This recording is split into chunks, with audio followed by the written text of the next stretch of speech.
ओम शांति। आज हम सभी प्यारे शिव बाबा दाता, विधाता, वरदाता, भाग्य विधाता की मुरली सुनेंगे, जिस मुरली में बाबा ने हम बच्चों को किन किन भाग्यों की लकीरें हमारे ऊपर हैं या हमारे मस्तक में हैं, हम कितने ना भाग्यशाली आत्मा हैं, बाबा ने आज स्पष्ट किया है। सुनते हैं आज की मुरली। ब्राह्मण अर्थात सदा श्रेष्ठ भाग्य के अधिकारी। आज भाग्य विधाता बाप दादा अपने सर्व बच्चों का श्रेष्ठ भाग्य देख हर्षित हो रहे हैं। इतना श्रेष्ठ भाग्य और इतना सहज प्राप्त हो, ऐसा भाग्य सारे कल्प में सिवाय आप ब्राह्मण आत्माओं के और किसी का भी नहीं है। सिर्फ आप ब्राह्मण आत्माएं इस भाग्य के अधिकारी हो। यह ब्राह्मण जन्म मिला ही है कल्प पहले के भाग्य अनुसार। जन्म ही श्रेष्ठ भाग्य के आधार पर है, क्योंकि ब्राह्मण जन्म स्वयं भगवान द्वारा होता है ना। यह जो ब्राह्मण जन्म है स्वयं भगवान के द्वारा होता है। अनादि बाप और आदि ब्रह्मा, अनादि बाप है शिव बाबा और फिर ब्रह्मा बाबा है आदि ब्रह्मा। इनके द्वारा यह अलौकिक जन्म प्राप्त हुआ है। जो जन्म ही भाग्य विधाता द्वारा हुआ है, वह जन्म कितना भाग्यवान हुआ। अपने इस श्रेष्ठ भाग्य को सदा स्मृति में रख हर्षित रहते होना, सदा स्मृति प्रत्यक्ष स्वरूप में होना, सदा मन में इमर्ज करो। सिर्फ दिमाग में समाया हुआ है ऐसे नहीं, लेकिन हर चलन चेहरे में स्मृति स्वरूप प्रत्यक्ष रूप में स्वयं को अनुभव हो और दूसरों को भी दिखाई दे कि इन्हों की चलन में चेहरे में श्रेष्ठ भाग्य की लकीर स्पष्ट दिखाई देती है। कितने प्रकार के भाग्य प्राप्त हैं, उसकी लिस्ट सदा मस्तक पर स्पष्ट हो। सिर्फ डायरी में लिस्ट नहीं हो, लेकिन मस्तक बीच भाग्य की लकीर चमकती हुई हो। तो बाबा की आश क्या है? यह भाग्य की लकीरें हमारे मस्तक पर चमकती रहे। पहला भाग्य है जन्म ही भाग्य विधाता द्वारा हुआ है। दूसरी बात है, ऐसा किसी भी आत्मा व धर्मात्मा महान आत्मा का भाग्य नहीं जो स्वयं भगवान एक ही बाप भी हो, शिक्षक और सतगुरु भी हो। सारे कल्प में ऐसा कोई है क्या? एक ही द्वारा बाप के संबंध से वर्षा प्राप्त है। एक शिव बाबा जो पिता है, पिता के संबंध से वर्षा मिलता है। शिक्षक के रूप में श्रेष्ठ पढ़ाई होती है और पद की प्राप्ति है। सद्गुरु के रूप में महामंत्र और वरदान की प्राप्ति है। वर्षे में सर्व खजानों का अधिकार प्राप्त किया है। सर्व खजाने हैं, कोई खजाने की कमी है क्या? टीचर्स को कोई कमी है क्या?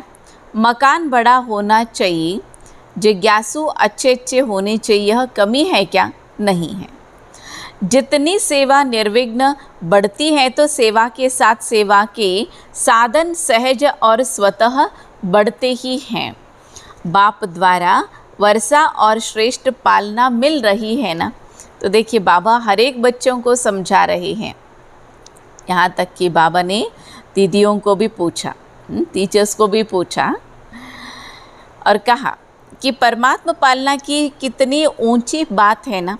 भक्ति में गाते हैं परमात्मा पालनहार हैं, लेकिन आप भाग्यवान आत्मा हर कदम परमात्मा पालना के द्वारा ही अनुभव करते हो ना।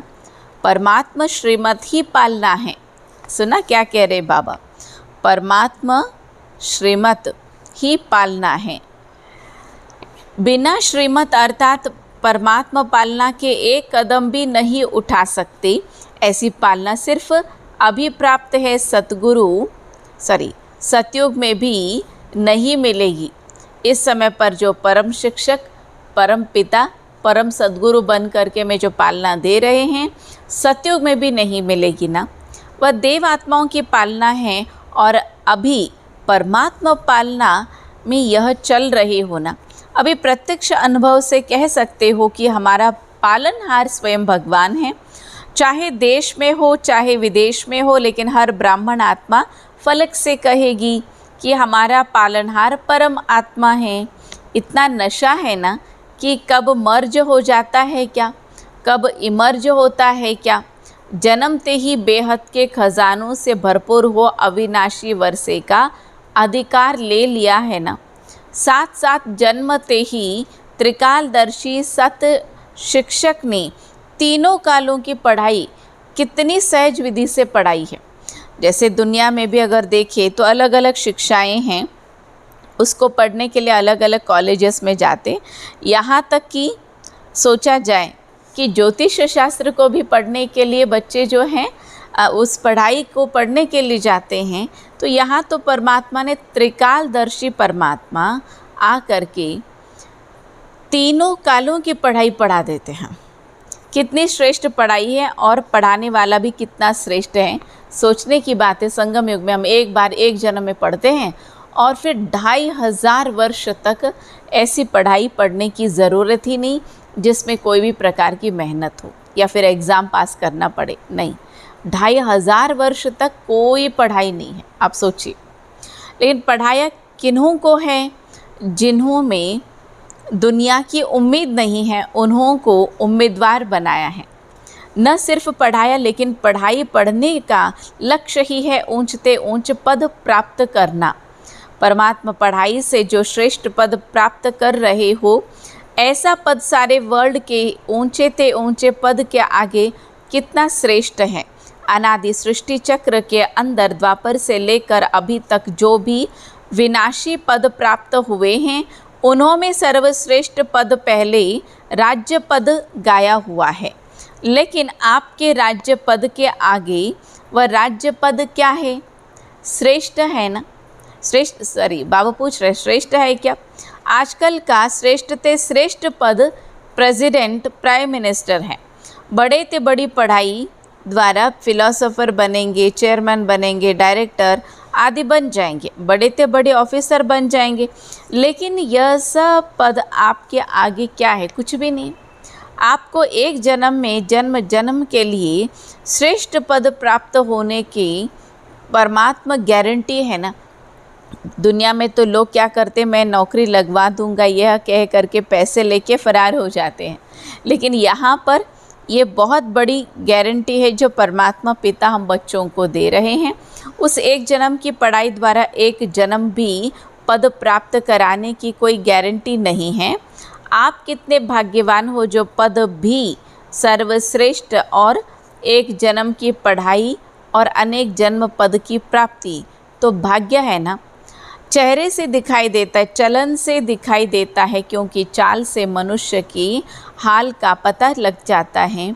ऐसी चाल है जो आपके इतने श्रेष्ठ भाग्य का हाल दिखाई देवे या अभी साधारण लगते हो। क्या है? साधारणता में महानता दिखाई दे। जब आपके जड़ चित्र अभी तक महानता का अनुभव कराते हैं, अब भी कैसी भी आत्मा को लक्ष्मी नारायण व सीताराम व देवियाँ बना देती हैं, तो साधारण व्यक्ति में भी महानता का अनुभव कर सिर झुकाते हैं, न जानते भी हैं कि यह वास्तव में नारायण व राम आदि नहीं हैं, बनावटी हैं। फिर भी उस समय महानता को सिर झुकाते हैं ना, नमन पूजन करते हैं। लेकिन आप तो स्वयं चैतन्य देव देवियों की आत्माएं हो। आप चैतन्य आत्माओं से कितनी महानता की अनुभूति होनी चाहिए, होती है क्या? आपके श्रेष्ठ भाग्य को मन से नमस्कार करें, हाथ व सिर से नहीं लेकिन मन से नमस्कार करें। तो ऐसे बाबा चाहते हैं कि हमारे क्या हो, ऐसे हमारे श्रेष्ठ कर्म हो, श्रेष्ठ संस्कार हो। लेकिन मन से आपके भाग्य का अनुभव कर स्वयं भी खुशी में नाचे, ऐसी अवस्था आनी चाहिए, ये बाबा की आशा है। इतनी श्रेष्ठ पढ़ाई की प्राप्ति श्रेष्ठ भाग्य है। लोग पढ़ाई पढ़ते ही हैं इस जीवन की शरीर निर्वाह अर्थ कमाई के लिए, जिसको सोर्स ऑफ इनकम कहा जाता है। जैसे आप सभी मुरली सुन रहे हैं, आपने देखा होगा बाबा ने जिस्मानी पढ़ाई और रूहानी पढ़ाई का दोनों का जो है कि विश्लेषण किया और दोनों का कॉन्ट्रास्ट भी बताया कि दुनिया की पढ़ाई कैसी होती है और शिव बाबा ने जो पढ़ाया है वो पढ़ाई कैसी, और इसमें कितना ना प्रॉफिट है वो बाबा ने दर्शाया है। बाबा कहते हैं आपकी पढ़ाई द्वारा सोर्स ऑफ इनकम कितना है। दुनिया में पढ़ाई पढ़ते उससे तो लाखों रुपया कमा लेते, ठीक है, करोड़ों रुपया, लेकिन हम तो यहाँ पर इतने माला माल हो जाते, पद्मा पद्मपति बन जाते। आपकी इनकम का हिसाब क्या है? उनका हिसाब होगा लाखों में करोड़ों में, लेकिन आपका हिसाब क्या है? आपकी कितनी इनकम है? कदम में पदम है ना। तो सारे दिन में कितने कदम उठाते हो? तो एक एक कदम उठाते समय पर क्या सोचे कि मैं पद्मा पदम भाग्यशाली आत्मा। कितने पदम जमा हो जाते हैं सोचिए। आपके कितने इनकम है, यह अगर थोड़ा मनन चिंतन करते हैं कि हम कितने माला माल हैं, एक एक कदम हम रखते हैं और पद्मा पदम भाग्यशाली बन जाते। इतनी कमाई और किसकी हो सकती है क्या? कितना बड़ा भाग्य है आपका। तो ऐसे अपनी पढ़ाई के भाग्य को इमर्ज रूप में अनुभव करो। किसी से पूछते हैं तो कहते हैं ब्रह्मा कुमार कुमारी तो है, बन तो गए हैं ना, लेकिन ब्रह्मा कुमार कुमारी अर्थात श्रेष्ठ भाग्य की लकीर मस्तक में चमकती दिखाई दे। ऐसे नहीं कि ब्रह्मा कुमार कुमारी तो है लेकिन मिल जाएगा, कुछ तो बन ही जाएंगे। चल तो रही है ना, बन तो गए ही है ना। बन गए हैं या भाग्य को देख करके उड़ रहे हैं। इसमें बन गए हैं, बन ही रहे हैं, चल ही रहे हैं, ये बोल किसके हैं? बाबा कहते हैं भाग्य को देख करके उड़ रहे हैं क्या, वह चेक करो। श्रेष्ठ भाग्यवान के यह बोल हैं क्या जो बन ही जाएंगे, बन तो गए हैं, बाबा के बन गए हैं तो पढ़ाई तो कर ही लेंगे? नहीं।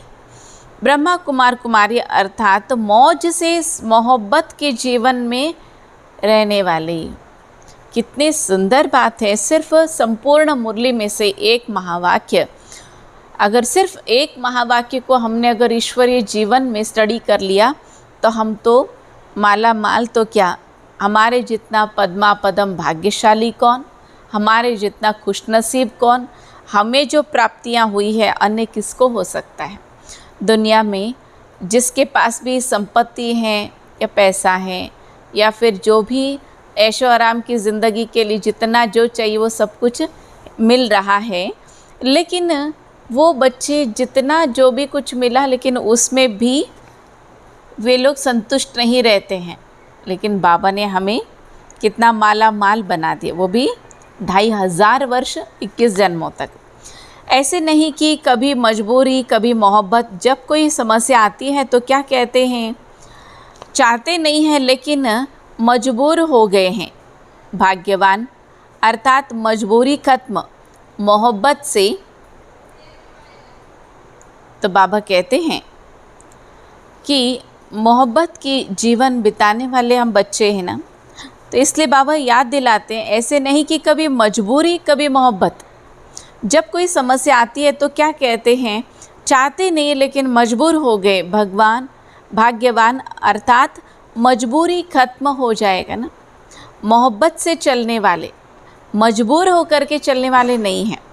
चाहते तो हैं लेकिन ऐसी भाषा भाग्यवान ब्राह्मण आत्माओं की नहीं है। भाग्यवान आत्माएं मोहब्बत के झूले में मौज में उड़ती हैं, उड़ती कला की मौज में रहती हैं। मजबूरी उनके आगे आ नहीं सकती। समझा? अपना श्रेष्ठ भाग्य मर्ज नहीं रखो, इमर्ज करो।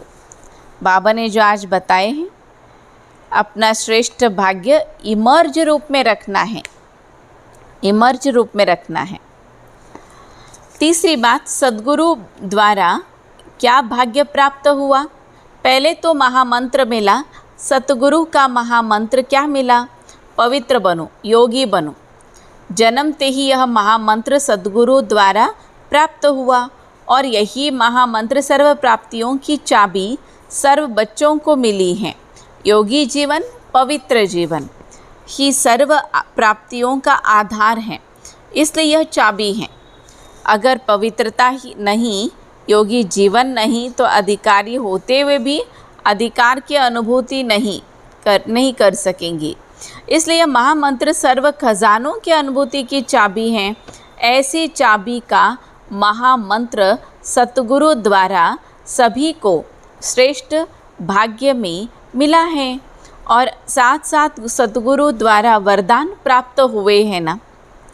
वरदानों की लिस्ट तो बहुत लंबी है ना। कितने वरदान मिले हैं? इतने वरदानों का भाग्य प्राप्त है जो वरदानों से ही सारी ब्राह्मण जीवन बिता रहे हो और बिता सकते हो। कितने वरदान हैं लिस्ट का मालूम है क्या? तो वर्षा भी है, पढ़ाई भी है। महामंत्र की चाबी और वरदानों की खान भी है। तो कितने भाग्यवान हो, या छिपा कर रखा है, आगे चल अंत में खोलेंगे।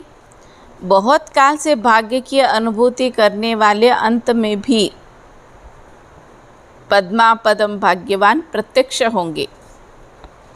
अब नहीं तो अंत में भी नहीं, अभी है तो अंत में भी हैं। ऐसे कभी नहीं सोचना कि संपूर्ण तो अंत में बनना है। संपूर्णता की जीवन का अनुभव अभी से आरंभ होगा, तब अंत में प्रत्यक्ष रूप में आएंगे। अभी स्वयं को अनुभव हो, औरों को अनुभव हो, जो समीप संपर्क में आए हैं उन्हों को अनुभव हो और अंत में विश्व में प्रत्यक्ष होगा। समझा क्या? बाबा पूछते हैं। बाप दादा आज सर्व बच्चों के भाग्य की श्रेष्ठ लकीर को देख रहे थे। जितना बाप ने भाग्य देखा उतना ही बच्चे सदा अनुभव कम करते हैं। भाग्य की खान सभी को प्राप्त है, लेकिन कोई को कार्य में लगाना आता है। देखिए बाबा ने जो फॉर्मूला बताया वो ये है कि किसी को तो काम में लगाना आता है और किसी को और कोई को कार्य में लगाना नहीं आता। जितना लगा सकते हो उतना नहीं लगाते हैं। ये है मेन रीज़न। मिला सबको एक जैसे, लेकिन खजाने को कार्य में लगाकर बाप का खजाना सो अपना खजाना अनुभव करना, इसमें नंबरवार है। बाप ने नंबरवार नहीं दिया सबको नंबर 1 है, लेकिन कार्य में लगाना इसमें अपने आप नंबर बना दिया है। समझा? नंबर क्यों बने हैं? जितना यूज़ करेंगे, कार्य में लगाएंगे, उतना बढ़ता जाएगा। से ना सबने मर्ज करके रख देंगे तो बढ़ेगा नहीं। स्वयं भी अनुभव नहीं करेंगे तो दूसरों को भी अनुभव नहीं करा सकेंगे। इसलिए चलन और चेहरे में लाओ। समझा क्या करना है? जो भी नंबर आवे अच्छा है। चलो 108 नहीं तो 16,000 में ही मिल जाए, कुछ तो बनेंगे। लेकिन 16,000 की माला सदा नहीं जपी जाती, कहाँ कहाँ और कभी कभी जपते हैं। 108 की माला तो सदा जपते रहते हैं। अब मैं कौन, यह स्वयं जानो। अगर बाप कहेंगे व और कोई कहेंगे कि आप तो 16,000 में आएंगे, तो क्या कहेंगे? मानेंगे क्या? क्वेश्चन मार्क शुरू हो जाएंगे ना।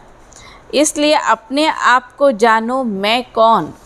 और अगर मैं पुरुषार्थ कर रहा हूँ तो इस समय पर संगम युग में वर्तमान समय पर जो मेरा पुरुषार्थ का जो गति है, या फिर जो मैं श्रेष्ठ कर्म कर रहा हूँ या क्या कर रहा हूँ, मेरे चाल चलन व्यवहार ब्राह्मण कल्चर कैसे हैं, उसको चेक करें तो हमें स्वयं ही पता चलता है। चारों ओर के सर्वश्रेष्ठ भाग्यवान आत्माओं को, अब देखिए बाबा किन बच्चों को नमस्ते कर रहे हैं। सर्व जन्म से प्राप्त परमात्मा जन्म अधिकारी आत्माओं को, सर्व बाप द्वारा श्रेष्ठ वर्षा और परमात्मा पालना लेने वाले, सत शिक्षक द्वारा श्रेष्ठ पढ़ाई का श्रेष्ठ पद और श्रेष्ठ कमाई करने वाले। यहाँ कितने सारी श्रेष्ठता की बातें बाबा ने बताई। सद्गुरु द्वारा महामंत्र और सर्व वरदान प्राप्त करने वाले, ऐसे अति श्रेष्ठ पद्मा पदम हर कदम में पदम जमा करने वाली श्रेष्ठ आत्माओं को बाप दादा का याद प्यार और नमस्ते। हम रूहानी बच्चों की रूहानी बाप दादा को नमस्ते नमस्ते नमस्ते। बाबा गुड मॉर्निंग। अच्छा, नेक्स्ट है यथार्थ सेवा यथार्थ याद की निशानी। निर्विघ्न रहना निर्विघ्न बनाना। सदा अपने श्रेष्ठ भाग्य के गीत स्वतः ही मन में बजते रहते हैं ना। यह अनादि अविनाशी गीत है, इसको बजाना नहीं पड़ता लेकिन स्वतः ही बजता है। सदा यह गीत बजना अर्थात सदा ही अपने खुशी के खजाने को अनुभव करना, सदा खुश रहते होना। ब्राह्मणों का काम ही है खुश रहना और खुशी बांटना। इसी सेवा में सदा बिजी रहते हो ना। वह कभी भूल भी जाते हो। जब माया आती है फिर क्या करते हो? जितना समय माया रहती है उतना समय खुशी का गीत बंद हो जाता है। बाबा क्या कहते हैं? बाबा ऊपर से सब देख रहे होते न सारे दृश्यों को, तो बाबा कहते हैं कि जब माया आ जाती तो तुम्हारा तो खुशी का गीत ही बंद हो जाता है। भाई बाप का सदा साथ है तो माया आ नहीं सकती है। माया आने के पहले बाप का साथ अलग करके अकेला बनाती है, फिर वार करती है, भगवान से विमुख करती है पहले तो। अगर बाप साथ है तो माया नमस्कार करेंगी, वार नहीं करेंगी। तो माया को जब अच्छी तरह से जान गए हो कि यह दुश्मन है तो फिर आने क्यों देते हो? साथ छोड़ देते हो ना। इसलिए माया को आने का दरवाज़ा मिल जाता है। दरवाज़े को डबल लॉक लगाओ, एक लॉक नहीं। आजकल एक लॉक नहीं चलता तो डबल लॉक है। याद और सेवा, सेवा भी निस्वार्थ सेवा, यही लॉक है। अगर निस्वार्थ सेवा नहीं तो वह लॉक ढीला लॉक हो जाता है, खुल जाता है। यह भी शक्तिशाली चाहिए। साधारण याद है तो भी लॉक नहीं कहेंगे, तो सदा चेक करो। याद तो है लेकिन साधारण याद है या शक्तिशाली याद। ऐसे ही सेवा करते हो लेकिन निस्वार्थ सेवा है या कुछ न कुछ स्वार्थ भरा हुआ है। सेवा करते हुए भी, याद में रहते हुए भी यदि माया आती है तो ज़रूर सेवा अथवा याद में कोई कमी है। सदा खुशी के गीत गाने वाले श्रेष्ठ भाग्यवान आत्माएं हैं। इसी स्मृति से आगे बढ़ो। यथार्थ योग व यथार्थ सेवा यह निशानी है। निर्विघ्न रहना निर्विघ्न बनाना। निर्विघ्न हो या कभी कभी विघ्न आता है, फिर कभी पास हो जाते तो कभी थोड़ा फेल हो जाते हैं। कोई भी बात आती है उसमें अगर किसी भी प्रकार की ज़रा भी फीलिंग आती है, यह क्यों हुआ, यह क्या हुआ, तो फीलिंग आना माना विघ्न है ना। सदैव यह सोचो कि व्यर्थ फीलिंग से परे फीलिंग प्रूफ आत्मा बन जाए तो माया जीत बन जाएंगे। फिर भी देखो बाप के बन गए, बाप का बनना यह कितनी खुशी की बात है। कभी स्वप्न में भी नहीं सोचा कि भगवान के इतने समीप संबंध में आएंगे क्या, लेकिन साकार में बन गए तो क्या याद रखेंगे? सदा खुशी के गीत गाने वाले ये खुशी के गीत कभी भी समाप्त नहीं हो सकते। टीचर्स का अर्थ ही है अपने फीचर्स से सबको फरिश्ते की फीचर्स अनुभव कराने वाले। ऐसे टीचर्स हो क्या साधारण रूप नहीं दिखाई दे, सदा फरिश्ता रूप दिखाई दे, क्योंकि टीचर्स निमित्त हो ना। तो जो निमित्त बनते हैं वो जो स्वयं अनुभव करते हैं वह औरों को भी कराते हैं। यह भी भाग्य है जो निमित्त बने हो अभी इसी भाग्य को स्वयं अनुभव में बढ़ाओ और दूसरों को अनुभव कराओ। सबसे विशेष बात, अनुभवी मूर्त बनना। वरदान है, जिम्मेदारी की स्मृति द्वारा सदा अलर्ट रहने वाले शुभ भावना शुभ कामना संपन्न भव। शुभ भावना शुभ कामना संपन्न भव। विस्तार, आप बच्चे प्रकृति और मनुष्यों की प्रवृत्ति को परिवर्तन करने के जिम्मेवार होना, लेकिन यह जिम्मेवारी तब ही निभा सकेंगे जब आपकी वृत्ति शुभ भावना शुभ कामना से संपन्न हो, सतो प्रधान और शक्तिशाली होगी। जिम्मेवारी की स्मृति सदा अलर्ट बना देगी। हर आत्मा को मुक्ति जीवन मुक्ति दिलाना, वर्षे के अधिकारी बनाना, यह बहुत बड़ी जिम्मेदारी है। इसलिए कभी अलबेलापन न आए, वृत्ति साधारण न हो। स्लोगन है, अपने हर कर्म द्वारा सहारे दाता बाप को प्रत्यक्ष करो तो अनेक आत्माओं को किनारा मिल जाएगा। हर कर्म के द्वारा अर्थात बाबा को दर्शाना है, बाबा को प्रत्यक्ष करना है। हर कर्म में बार बार ये एहसास हो जाए कि बाबा ही करा रहा है, करण करावनहार बाबा हैं, बाबा सदैव हमारे साथ हैं। अनेक आत्माओं को क्या हो जाएगा, अर्थात किनारा मिल जाएगा। जैसे इस समय पर तो भव सागर में फंसे हुए हैं, तो बाबा की चाहना क्या है, इन सब दुख के जंजाल कहे या फिर भव सागर कहे, भव सागर से अब पार होना है। अच्छा, ओम शांति।